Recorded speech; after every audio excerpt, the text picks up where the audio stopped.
walk. We let him out of his cage. He went and hid for about a minute or two, and now he's out and about, and he's been just being very social with us. He's been coming up to me, I've been petting him, and he's going looking around and just, you see any roaches? We have to name this guy. Mr. CROC, we see any roaches? Eat them up. My wife doesn't like them. Any random rodents you might find, you're more than welcome to eat as well. No snakes. If there's any escaped snakes, I don't think we have any escaped right now, but you never know. Don't eat the snakes, please. Let us recapture those. You can let us know about them, but anything else is fair game for you to eat, I promise you. And no children either. Do not eat my children. It would be interesting if we had like a big indoor pond here. I bet he would go right for the pond and go for a little soak in the water. You can see a lot of those, he's got really, really good tongue flicks. He's in a good mood. He's looking around. He's not scared. And he's never even explored any of this area here. And the good thing is he's not wrecking stuff. He's not knocking stuff down and being destructive. I think my son is way more destructive than he is, that's for sure, when we let him in the snake room here. These guys are thinkers, you know, they're really, really good thinkers. And they like to figure out, and this is kind of like, you know, enrichment for him, because he's like, ooh, I haven't seen this stuff before. Let me take a look and see what's over here. Let me see if he'll come over here. Come here, big boy. No, he's looking, he's exploring. He's like, oh, I think there might be food in here. Ball pythons, I hear they're very tasty this time of year. Look at this guy. I mean, we look like we have a dinosaur walking around this snake room. He's great. He's not going and tearing stuff up. He's just, I just want to look around. He's mapping out the place, literally checking out the whole place and just seeing, you know, what's going on. But this at one point was a wild animal. He was wild caught, you know. He's been in captivity for like probably 4 or 5 years now. So he's like, oh, the door, that's how we get out of this place. You know, you're not leaving, sorry. If that door closed, you better make sure the door's closed. He knows. These guys are very smart. I'm very impressed with how intelligent they are. Really, they think. You can tell that he's thinking. He's definitely thinking. He sees the snakes. He sees the carpet python. Look at that. They're like looking at each other. He definitely is curious. He knows. I would get him under the belly and by the tail. Yeah, there you go. That's it. And if they get little, you lift them up high over your head if they get, that they like that. They go up high. But he's not really acting like agitated, so I would probably just keep him normal. You don't want him starting to climb on top of the cages. Let's put him back in the cage. Oh, and those claws are strong. Oh yeah, I'm telling you, they're literally like Velociraptor claws. He wants to climb. Hey, that's what he's been looking for. He's been looking for, now he's not gonna want to go back in, of course. We'll end on a good note, and this way, when we take him out tomorrow, he'll be in a good mood. What's up, snake fans? Dave Palumbo here for Muscle Serpents Daily. It's drizzling here, it's been raining, it's a gloomy day here in Cape Coral, which we very rarely have. And even the gloomy days, it's really warm out, so I really don't even care. To be honest with you, it's nice. All the plants get watered, and that's good for growth. Matter of fact, all my fruit trees and really nice trees got kind of like destroyed by the hurricane, but my neighbor Carol and Cindy came over here and they actually cut them all back. They stood them up. They saved them, really. I think that they're going to make a comeback, and you know, I guess that's what you're supposed to do: cut them way back, and then, you know, prop them up and support them, and you know, as long as the roots didn't tear out, which they didn't, they just kind of were like pulled over. I think a lot of my plants are going to come back, so I hope that happens. So, if you like animals, you got to like plants too, because everything supports each other, right? Without the plants, you don't have animals. Without the animals, you don't have plants. You know, it's the cycle of life, as they say. All right, we're going to go into the snake room today. So one of you guys had a really, really good idea. You said, Dave, do a video and show us which ball pythons as adults look just as good as when they're babies, or better. In other words, what ball pythons get better or stay exactly the same as they were when they were born? Because we all know most ball pythons will fade out, they lose color, they lose pattern, they're not, you know, they're still beautiful, but they lose the vibrance that they have when they're babies. And that's just comes to territory. Boas do the same thing. I got news for you. Albino boas, when they're born, are unbelievable. And then when they get older, they're still really cool looking, but they kind of lose some of their patterns because it spreads out. So I'm going to show you which ball pythons that I think hold pattern and color just as well until adulthood as when they were born. That's the topic today. Let's check them out. All right, this is my Orange Dream Ultra Male Het Cryptic female. Big adult. Just as gorgeous as the day she was born. These Ultra Males stay so clean and they stay so, vibrant. They don't change when they get older. They matter of fact, they might get better because this, there's Orange Dream in this adult. This is actually an Orange Dream Ultra Male Het Cryptic.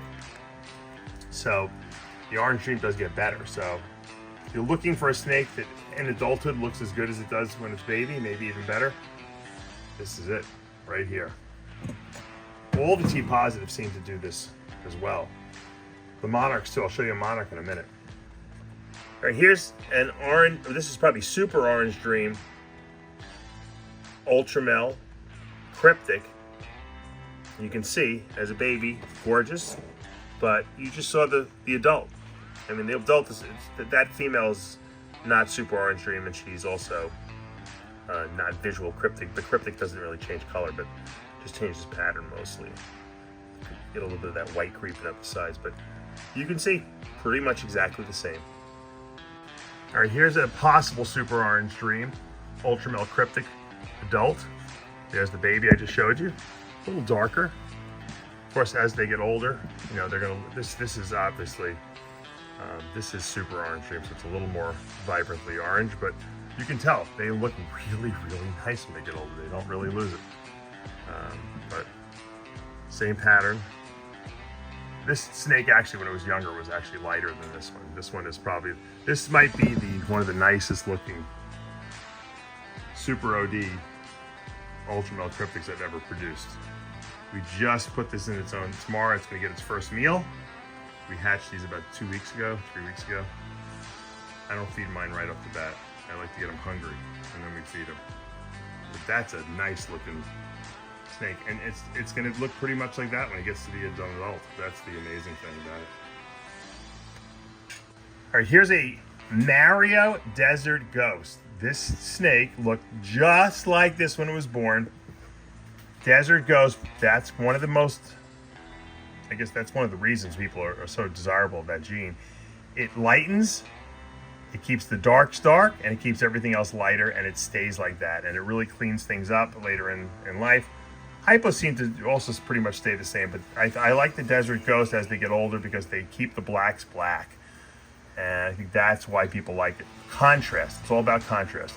Hypo gene is an awesome gene, but it lightens everything. And that's fine in its own right. You have to just decide what you want to do with the gene. What are you looking to do? Are you looking to dilute the whole thing, or are you looking to just dilute the lighter colors and keep the darker colors dark? But Desert Ghost, another gene. Albino, another gene. As far as I'm concerned, especially if you have a high contrast albino, they look just as good when they're babies as when they get older. They really don't lose it.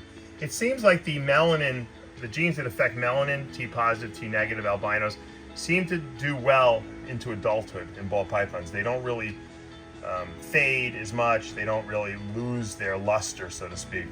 And you can see this albino, she might even be laying a clutch of eggs soon. She's just as good as she was the day she was born. Really beautiful. Holding her color, holding her pattern well, and I'm really happy. That's why I like albinos so much, because there's nothing. When they're born, they're beautiful, but there's nothing better than a big albino snake that still has that same contrast and pop to them. And granted, when you put certain genes into them, Orange Dream, this snake happens to be Super Orange Dream. So it's showing a lot more bang than a regular albino would, but the regular albinos hold their color as well. Here's another albino. Here's a regular, just plain albino. As good as the day I got her. Holds her color, holds her pattern, doesn't fade out, doesn't, change very much. If you're looking for an impressive adult ball python, albinos, like I said, are the way to go, or T-positive albinos. Here's another T-positive. This is a monarch. This is another line of T-positive, different than ultramel, not compatible with ultramel, but you can see this adult male, and he's big. I have a big hand, look at that, he's huge. He's a very big male, and he has not lost one speck of his contrast, not one speck of what he looked like when he was a baby. Maybe his scale spread a little bit right here, but I mean, other than that, he has all the pattern, all the coloring, and it's vibrant still, and that's why monarchs are so amazing. That's why ultramels are so amazing. Even caramels are really, really good. All three lines, neither one of them, or neither of the three are compatible, but they all look really, really good, and they hold that into adulthood. All right, now this is a hypo ultramel pied or ultra glow pied, triple recessive. Pieds stay pretty much the same depending on what genes are in it. So you're always going to have your white. Your white is always going to look very clean as an adult. Ultramel, which we talked about before, holds its color and pattern as it gets older. So ultramel pie is of course going to do that. And then we have hypo gene in here too, which dilutes that. And I told you the hypo gene does the same thing. It looks exactly pretty much the same as it gets older when it's younger. So this snake looked just as good when it was born as it does right now, because it's got three genes that really look the same in adulthood as it does when they're babies. Hypo, ultramel, pied. Now, leucistics also look pretty much the same as they do when they're born. So this is a super fire, which is a black-eyed leucistic, meaning it has black eyes, white body, and this snake looks as white as it did when it was born. It looks exactly the same. So if you're looking for a pet or something like that, you want to show off to your friends, that as it gets older, it still looks really, really impressive. You can't go wrong with leucistics. The blue-eyed leucistics, the black-eyed leucistic. This is, once again, super fire is a black-eyed leucistic, and this snake this female is gorgeous. I held her back and she's got some other genes hidden in there. And we're gonna find out what they are. Possibly orange dream, possibly spider. She's het clown, so we can produce some really nice stuff from her. But just phenotypically, and when we say phenotypically, we mean that's what they look like. Genetically or genotype wise, that means what genes are in her. That doesn't mean anything. What you see is the phenotype of a snake. Phenotypically, she is a white snake with black eyes, and that will not change. It will not get worse. It will not get better as she gets older. And so if you're looking for something that holds the way it looks when you bought it as a baby, this is the way to go. Super fires. Here's another gene combination that stays just as good when it gets older. This is my panda pied female. We talked about pied always staying the same because the white is the white. But when you have super black pastel, which is what this snake also is, which creates the panda pied, super black pastel is black when it's born, it's black when it's an adult, It gets spread out maybe a little bit, but pretty much this snake looks just like it did when it was born, except she's just a little bigger now. Jet black, it's a little black pigment spots, and white the rest of her. That's just like a panda bear. We call this the panda pied. And so if you're looking for a really nice display snake, show off, you can say, hey, I have a panda pied, super black pastel pied.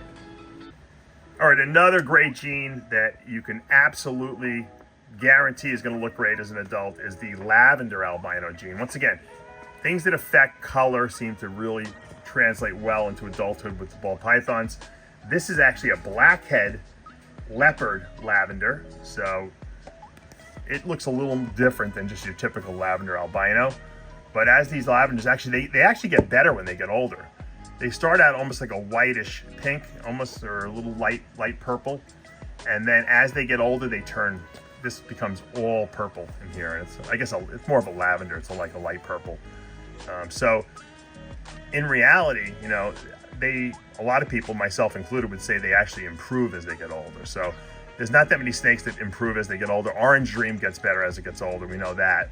Ozzy taught us that long ago. But Lavender Albino, I think, gets better actually as it gets older too. And I think with the addition of these dark genes like the blackhead and the leopard, this snake is going to be spectacular when it gets older. And they have a red eye because it is an albino. It is, and it's kind of a sort of a T negative albino. It's kind of weird because you don't really have any melanin, but yet instead of having whites, you have those purples, those really light lavender purples. So beautiful snake. If you're looking to get into something that, once again, as an adult is going to look amazing, and you know, people come over your house and you have a nice display tank set up, this is absolutely the way to go.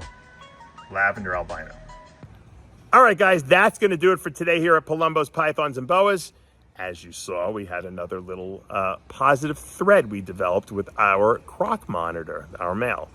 The female doesn't want anything to do with me, or Pablo for that matter. The male is super social. Pablo walked into the snake room today. For some reason, I think we forgot to lock the cage. These monitors are so smart.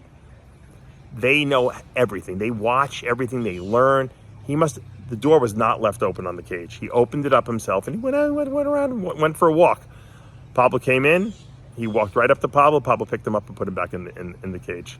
So we were changing water bowls today, as you saw, and you know, he wanted to go for a walk, so we let him out. He's enjoying himself. Problem is now I wanted to put him in an outdoor enclosure, which is what Tom Crutchfield's been begging me to do, and I really want to build like a big enclosure in my snake room. Not huge, but big enough that he's got room to climb and move around. And then if I want to let him out, I can let him out. I don't have to worry about him running away. You know, with an outdoor enclosure, unless you have the size of what Tom has, and I don't know if I want to put that on my property. It's pretty big. And what are you going to do in a hurricane and all that stuff? Aside from, maybe that could be something in the future, but I'd like to have him inside so I can let him out and have him walk around and interact with them inside. So that's something I'm thinking about. If I do that, though, I don't have any room. I'm going to have to get rid of I'm going to have to sell a lot of racks and downsize some of my snakes. I do have a lot of snakes, so that might not be a bad thing. And just have some really cool inside enclosures. So something to think about. All right, guys, hope you enjoyed today's video. I hope that gave you some ideas of which ball pythons you might want to buy, moving forward. All right, I always got to throw a little fish tank video in, It wouldn't be a great snake video without a little, got to show off that I have the diversity, right? And I have some fish, too. Let's see if we can get rid of this glare. These guys have gotten monstrously big. Those are really big angelfish. I don't know if you guys are fish people, but those are really, really big angels. These angelfish got monstrously big in this tank. Now I have all these little baby ones that I took them from my friend Shane's store, but I'm going to hopefully give them back to him because I really don't have enough room for all these guys. And these are my marble angels. And that's the pied angel. I call it the pied angel. The panda pied angel. Hopefully it turns around, you get to see his black splotch. It's kind of like a panda pied ball python, because they don't really have a lot of black in them, the panda pieds. They're mostly white. This is black, it's got little splotches of black. And there's my clown loach. And my discus fish has been hiding. I don't know. I don't think he likes the fact that we have all these angelfish in there. He liked it better when there's only a few of them. Now he's like, gets kind of like depressed and he goes and hides in the back. So I hope you enjoyed today's video. Sometimes it's kind of just cool to, look at things that you never thought about before. Like, I didn't even think about doing a video on what do adult ball pythons look like, and what ones look better than others. Because when you're a breeder, you only really care about, what you produce, and so if you mix a couple of genes together and you produce this incredible looking baby, once you produce the baby, you're like, aha, I did it. Now what's the next thing I can produce? What's the next great, combination I can do? When they get older, it doesn't really faze you if they lose a little bit of luster, because you're really not putting them in display cages. You're using them for breeding. So they have the genes in it. But for a lot of people, most people who have ball pythons and snakes in general, they have it because they want to display it. They want to see it. They want to walk into their bedroom, or they want to walk into whatever room they have them in. They want to see these things in a cage and with beautiful light, and maybe some plants and some hide box, and they want to enjoy the snake. And so when it gets older, they want to be able to see it too. Probably that's why my first couple snakes were albinos, because they always looked amazing, So anyway, keep the topic suggestions coming, because sometimes I get burnt out and I don't really know, I don't even know what to do. And so if you guys provide those topics to me, I'm more than happy to explore them. All right, guys, you know what to do. Hit that subscribe button, turn on those notifications, hit that like button, and don't do any more rain dances because we're getting too much rain today. All right, I'll see you guys back tomorrow morning.